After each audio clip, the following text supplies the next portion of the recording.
Se engana aquele que acha que o filme Valente fala apenas sobre o desenvolvimento pessoal ou o desenvolvimento da princesa. O filme é muito mais do que isso, inclusive marca a transição de uma cultura. Quer entender mais sobre isso? Eu sou o Dr. Vinícius Farani, psicólogo, e você está no Quinta Pop. Não esqueçam de curtir, de se inscrever, de marcar aqui o sininho para que vocês recebam este material e outros conteúdos que eu estou sempre disponibilizando gratuitamente para vocês. Valente é um filme da Pixar, lançado em 2013, que inclusive ganha o Oscar na sua categoria, de melhor animação. E é um filme que se passa numa Escócia antiga, fictícia, mas poderíamos dizer que é uma Escócia bastante atual, não por conta da Escócia, mas por conta da metáfora que o filme traz, desse conflito entre o conservadorismo e a busca pela liberdade, e nada mais atual do que este tema. Um arco, Fergus. Ela é uma dama. O enredo conta a história da princesa Mérida, que ela está destinada a um casamento escolhido por seus pais por três criaturas, inclusive bastante exóticas.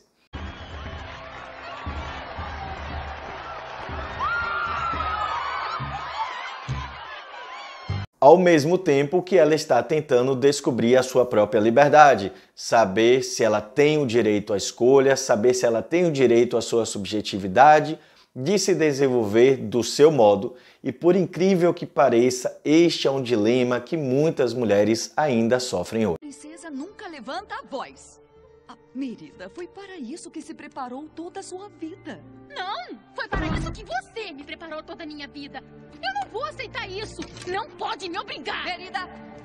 Portanto, o filme marca a trajetória de uma mulher que está justamente tentando transcender aos conceitos pré-estabelecidos para ela poder desenvolver a sua própria subjetividade e trilhar os seus próprios caminhos ao seu modo. Portanto, engana-se quem acredita que esse filme retrata apenas o desenvolvimento da princesa ou de uma mulher.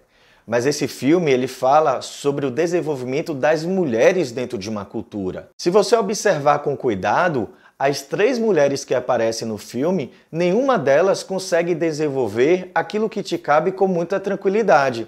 A Mérida está sendo levada para um casamento e ela tem muita dificuldade de poder simplesmente usar o seu arco e flecha como uma escolha pessoal.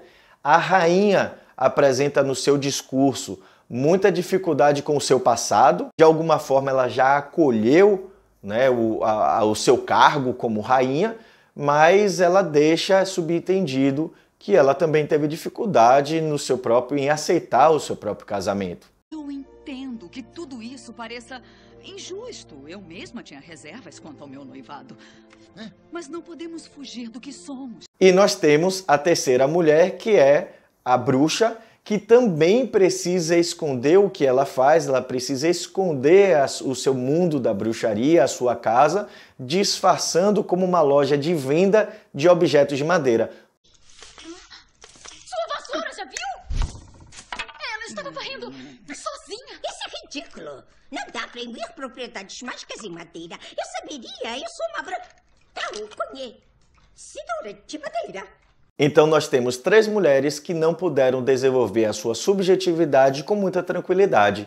Todas elas tiveram que ou acatar o sofrimento de se esconder por conta de uma cultura, ou vão ter que suar essa camisa para poder se potencializar a partir de suas escolhas. Uma outra coisa interessante sobre o desenvolvimento deste filme, o desenvolvimento psicológico que esse filme promove, é porque ele não se trata apenas de um desenvolvimento pessoal, com a pessoa tendo que enfrentar a sua própria história, mas tem a ver com o desenvolvimento do relacionamento mãe e filho.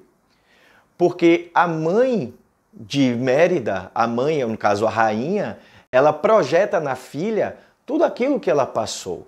Eu lembro de uma fala de Simone de Beauvoir no livro O Segundo Sexo, que ela vai dizer: quem senão as próprias mães, mulheres, que ensinam os seus filhos a serem homens.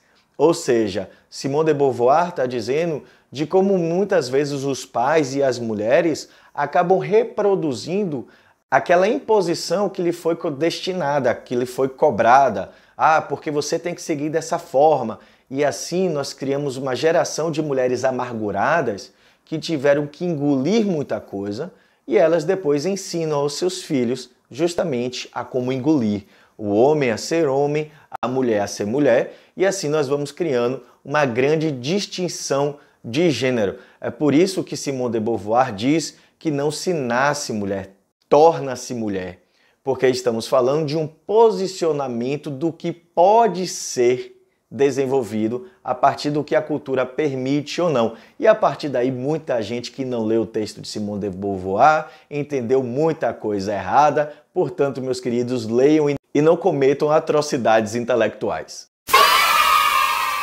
Na tentativa de desenvolver a sua potencialidade, então, a princesa Mérida, ela puxa a sua mãe nesse seu processo, tornando então o filme um processo de transformação do feminino em unidade, como uma vida sempre vai estar afetando a outra.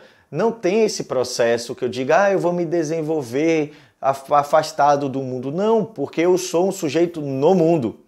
E principalmente nas relações familiares, quando alguém passa por um processo de transformação, inevitavelmente vai entrar em choque com os valores e os conceitos do outro, gerando então uma bola de neve de transformação, que neste caso foi bem sucedido, mas nem sempre é tão fácil assim. Afinal de contas, fácil no filme também não foi.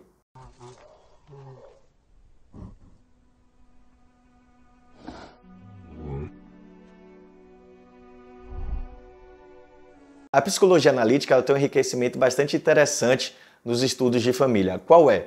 A valorização da subjetividade da pessoa, não apenas como construto social, mas como algo e uma parte do que veio com a gente. E neste filme isso é bem visível, porque se a gente observa a relação da Mérida, ela é muito mais próxima ao seu pai, ao modo de ser do seu pai, do que ao modo de ser da sua mãe, mesmo quando a mãe se esforça tanto para que ela seja diferente. Então, aí vai uma dica para vocês como pais. O nosso objetivo no processo de educação dos nossos filhos não é apenas exigir dos nossos filhos aquilo que eu quero, mas é também um esforço de entender qual é a natureza do meu filho, com quem ele se parece. Isso pode ser bom, porque às vezes se parece de um jeito que eu identifico, um jeito que eu gosto, mas também pode vir muita cobrança. Olha só, você parece com seu pai, isso é responsabilidade da sua família. Meu filho ou minha filha se parece mais com vocês. E isso vai gerando uma sobrecarga nos filhos de uma relação que muitas vezes nem ele tinha consciência. Essa menina parece que não enxerga o potencial que tem. Por mais que eu tente, eu não consigo entender. Você está resmungando. Eu não resmungo. Resmunga sim, você resmunga. Quando alguma coisa perturba. Eu culpo você. Essa teimosia vem toda do seu lado da família. As culturas monoteístas, elas tendem a ter este modelo de existe um modo a seguir, um modo de ser. Você tem que seguir este comportamento. Isso é muito típico do monoteísmo. E na psicologia analítica, o que a gente incentiva é justamente o reconhecimento da multiplicidade e da diversidade. E como eu já falei, essa multiplicidade, ela vem com a pessoa. O modo de ser. Por mais que eu queira que meu filho seja diferente, às vezes ele pode até expor. Ele pode até se tornar criar uma persona, criar uma máscara de um bom menino, de uma boa menina, demonstrar que ele está fazendo por mim, mas isso pode custar muito alto para os filhos. Quando a gente trabalha com famílias que possuem um filho que eles negam por conta da sua opção, da sua orientação sexual, por conta da sua escolha profissional, porque não é possível que você siga essa área, siga aquela outra área, e os pais vão enchendo os filhos de projeções, e a nossa tarefa, dentro de um processo terapêutico familiar, é justamente reconhecer qual é a subjetividade, mas o que é que seu filho realmente quer? Como é que nós podemos tornar essa subjetividade ainda mais exuberante e não algo que a gente tenha que ter medo, esconder e abafar. Pais tradicionais acreditam que fazer o bem é exigir regras que são muitas vezes inquestionáveis. Justamente por isso que os pais muito conservadores, eles tendem a ter dificuldade de dialogar. É incontável o número de pais que eu já atendi que a pergunta é: mas como é que eu converso com meus filhos? Eu vou ter que aceitar o que eles querem? Ou seja, existe uma dificuldade muito visível no diálogo, porque dialogar implica em escutar o outro. E eu não fui ensinado a escutar, eu fui ensinado a mandar.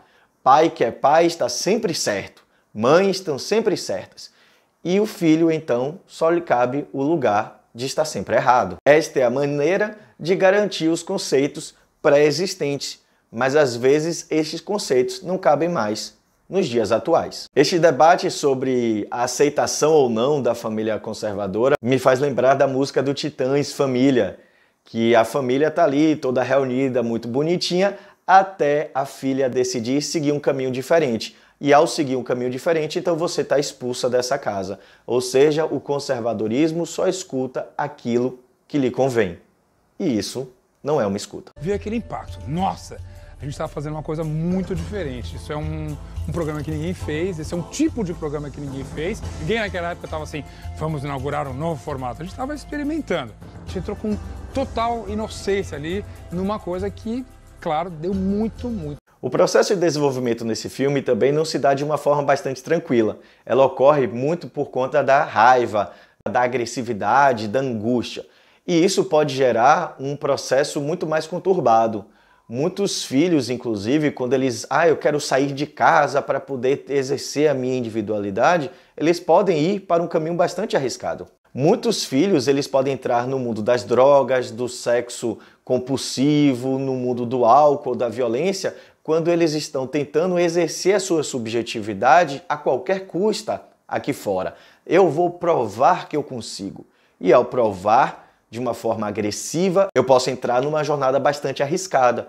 Portanto, a grande dica que nós estamos dando aqui é que o processo de desenvolvimento dos filhos, quanto mais dialogado, quanto mais acolhido, melhor e menor o risco de estarmos entrando justamente numa jornada tão assustadora. É, portanto, um filme que vai discutir sobre a relação mãe-filha, que vai discutir a relação entre gerações, entre conservadorismo e liberdade.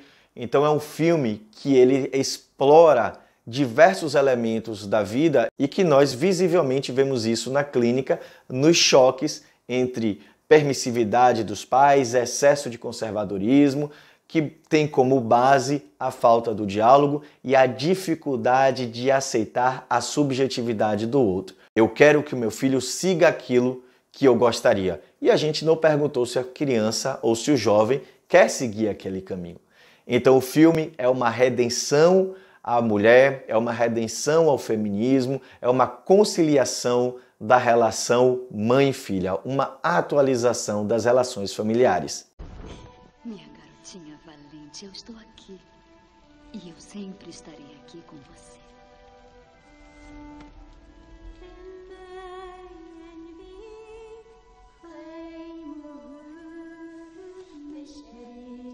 E o filme termina dessa forma linda, deixando o recado de que o destino vive dentro de nós. Só precisamos ser valentes para poder ver. Nós temos que ser valentes para ter coragem de assumir o nosso posicionamento e seguir em frente. A coragem, ela está diretamente atrelada à nossa capacidade de reconhecer o que verdadeiramente a gente quer, de ser firme de espírito, para que a gente possa, então, seguir em frente e lutar por aquilo que nos cabe. Alguns dizem que o destino está além do nosso controle. Que não escolhemos nossa sina. Mas eu sei a verdade. Nosso destino vive dentro de nós. Você só precisa ser valente o bastante para vê-lo. Eu sou o Dr. Vinícius Farani, espero vocês no nosso próximo Quinta Pop. Não esqueçam de se inscrever aqui no canal, dar o like, principalmente para que vocês continuem acessando todo esse conteúdo gratuito que eu entrego aqui para vocês. E até o nosso próximo encontro.